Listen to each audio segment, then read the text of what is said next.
and good afternoon. This is Angela Jordan Perry, the owner, director, and administrator of this Option 3 Accountability Association, which is United Community of Homeschoolers Unlimited. If you're not familiar with me, that's no problem. Let me tell you a little bit about myself. I am a homeschooling mom of 19 years to 8 children, 3 of whom we graduated through and out of homeschool all the way through, and 5 I'm still homeschooling.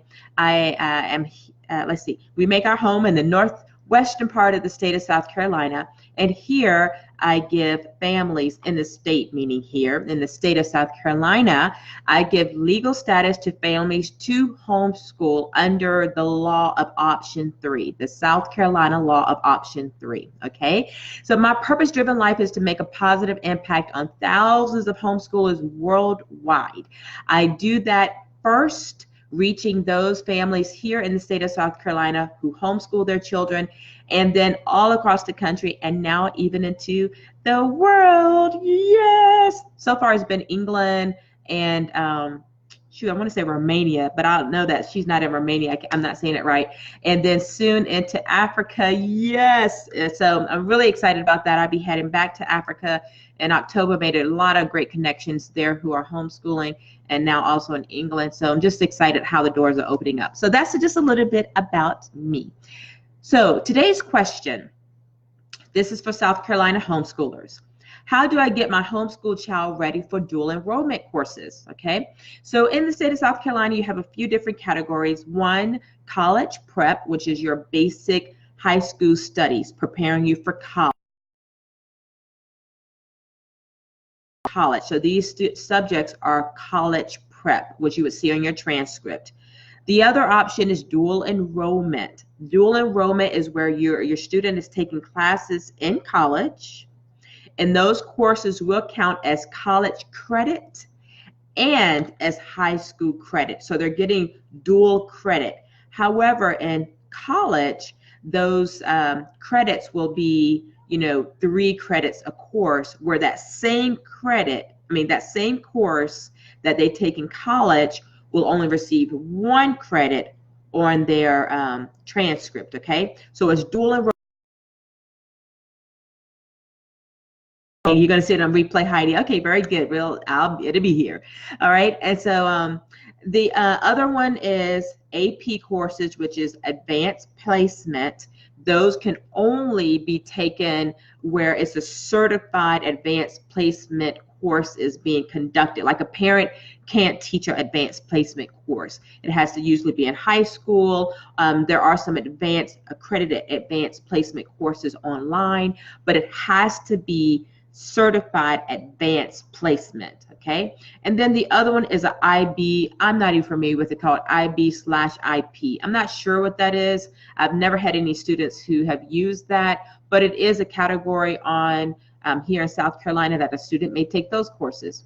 I looked it up, but I really don't remember it. So I can't tell you much about that. So anyway, how do you prepare your student for college for these dual enrollment courses? There's a few ways. Number one, in the state of South Carolina, if the child would be stepping foot onto a campus to take dual enrollment classes, they cannot do so until they're 16. Okay, so they can't step foot until they're 16. How do you prepare that student to be ready to go off and do these dual enrollment classes? Well, it's just academic strength. You just have to make sure they are academically strong and mature enough to be able to go on and take these dual enrollment courses, okay? My oldest, let me see. Yeah, my oldest is the only one who's ever done dual enrollment courses. And she did her last 2 years of homeschool high school.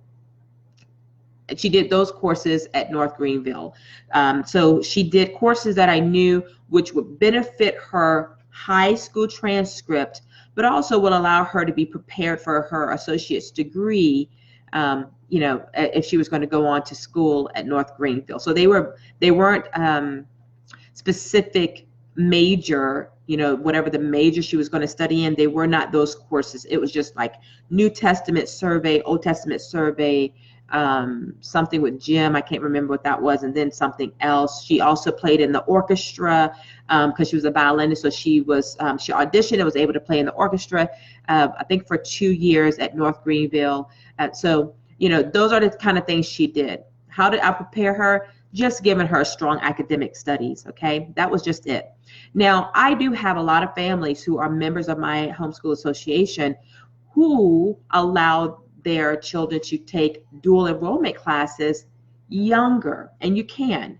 So your students can be 13, 14, 15, whatever that age is, you know that they're academically strong enough to handle online courses with the college. So maybe they did summer courses at Liberty University online, or maybe they did it in a semester, however.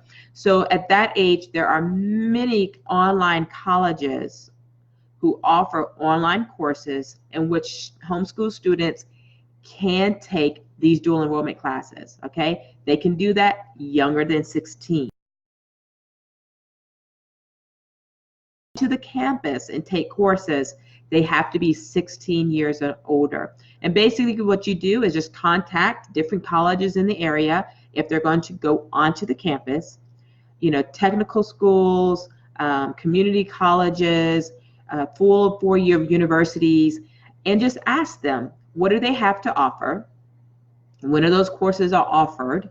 You know, in Union, if you don't know, Union County at, what is the school there?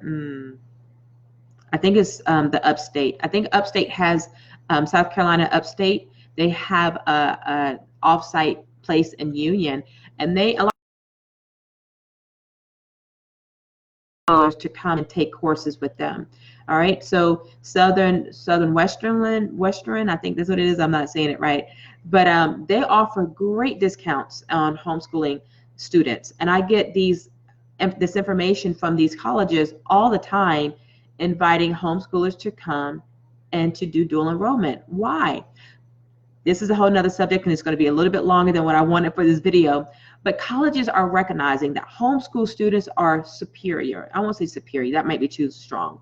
But they are doing well and they thrive well academically in college settings, okay? And they want them to come to these schools, and they want them to integrate into their academic setting, and they want to see them go on and finish their schooling there. They are going to excel. Now, granted, you know, this is also still a business for these colleges, but they recognize these homeschoolers can hold their own when it comes to academics in college setting.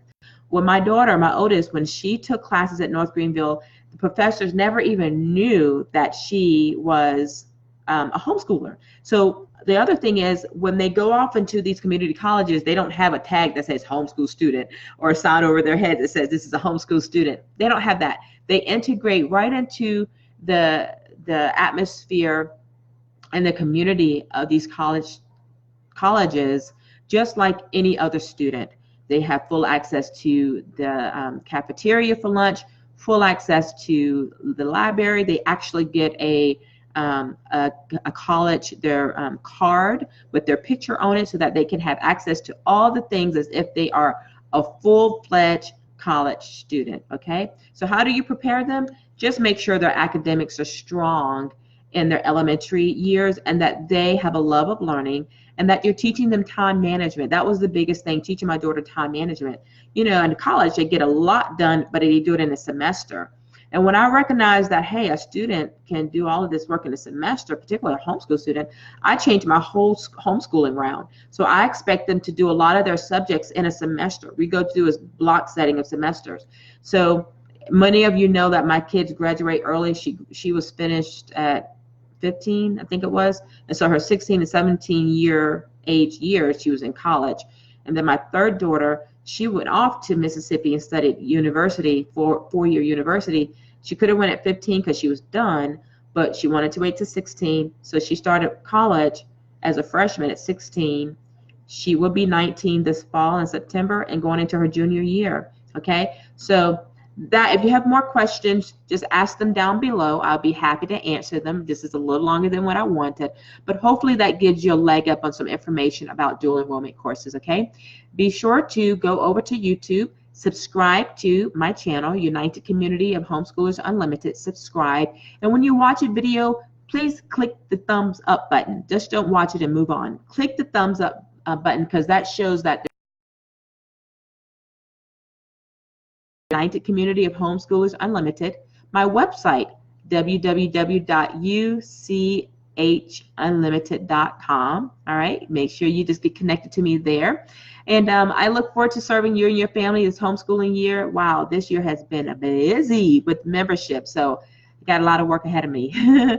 So you all take care, and if you have questions, again, reach out to me. If you'd like to get on the phone chat with me, go over to Facebook, hit the book it blue button, and that will give you my virtual calendar so you can see my availability to get on the phone and chat with me. All right, peace, everyone. Again, this is Angela Jordan Perry with the United Community of Homeschoolers Unlimited, serving you and yours.